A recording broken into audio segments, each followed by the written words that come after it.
have noticed is that the motherland, England, is constantly being beaten. That's always something. I, too, have a dog. Her name is Lura. What breed she is wouldn't be easy to say. It's not that important. We've been out already, with a torch, on the path we usually take along the lake with its few millimeters of ice up against the bank where the dead rushes are yellow with autumn, and the snow fell silently, heavily out of the dark sky above, making Lura sneeze with delight. Now she lies there close to the stove, asleep. It stops snowing. As the day wears on, it'll all melt. I can tell that from the thermometer.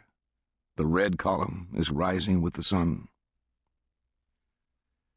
All my life I've longed to be alone in a place like this. Even when everything was going well, as it often did. I can say that much, that it often did. I've been lucky. But even then, for instance, in the middle of an embrace and someone whispering words in my ear I wanted to hear, I could suddenly get a longing to be in a place where there was only silence. Years might go by, and I didn't think about it, but that doesn't mean that I didn't long to be there. And now I'm here, and it's almost exactly as I'd imagined it. In less than 2 months' time, this millennium will be finished. There will be festivities and fireworks in the parish I'm part of. I shall not go near any of that. I'll stay at home with Lura, perhaps go for a walk down to the lake to see if the ice will carry my weight. I'm guessing -10 and moonlight.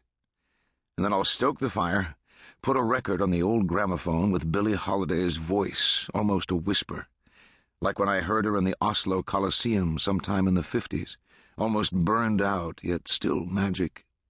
And then, fittingly, get drunk on a bottle I have standing by in the cupboard. When the record ends, I'll go to bed and sleep as heavily as it's possible to sleep without being dead, and awake to a new millennium, and not let it mean a thing. I'm looking forward to that. In the meantime, I'm spending my days getting this place in order. There's quite a lot that needs doing. I didn't pay much for it. In fact, I'd been prepared to shell out a lot more to lay my hands on the house and the grounds, but there wasn't much competition. I do understand why now, but it doesn't matter. I'm pleased anyway. I tried to do most of the work myself, even though I could have paid a carpenter. I'm far from skint, but then it would have gone too fast. I want to use the time it takes. Time is important to me now, I tell myself. Not that it should pass quickly or slowly, but be only time, something I live inside and fill with physical things and activities that I can divide it up by, so that it grows distinct to me and doesn't vanish when I'm not looking. Something happened last night. I had gone to bed in the small room beside the kitchen, where I put a temporary bed up under the window, and I'd fallen asleep. It was past midnight, and it was pitch dark outside. Going out for a last pee behind the house, I could feel the cold. I give myself that liberty. For the time being, there's nothing but an outdoor toilet here. No one can see anyway, the forest standing thick to the west. What woke me was a loud, penetrating sound repeated at brief intervals, followed by silence, and then starting again. I sat up in bed, opened the window a crack, and looked out. Through the darkness I could see the yellow beam of a torch a little way down the road by the river. The person holding the torch must be the one making the sound I'd heard, but I couldn't understand what kind of sound it was or why he was making it, if it was a he.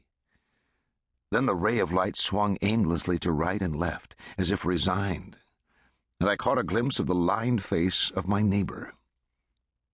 He had something in his mouth that looked like a cigar, and then the sound came again, and I realized it was a dog whistle, although I had never seen one before. And he started to call the dog. "Poker!" he shouted. "Poker!" which was the dog's name. "Come here, boy!" he shouted. And I lay down in bed again and closed my eyes, but I knew I wouldn't get back to sleep. All I wanted was to sleep. I've grown fussy about the hours I get.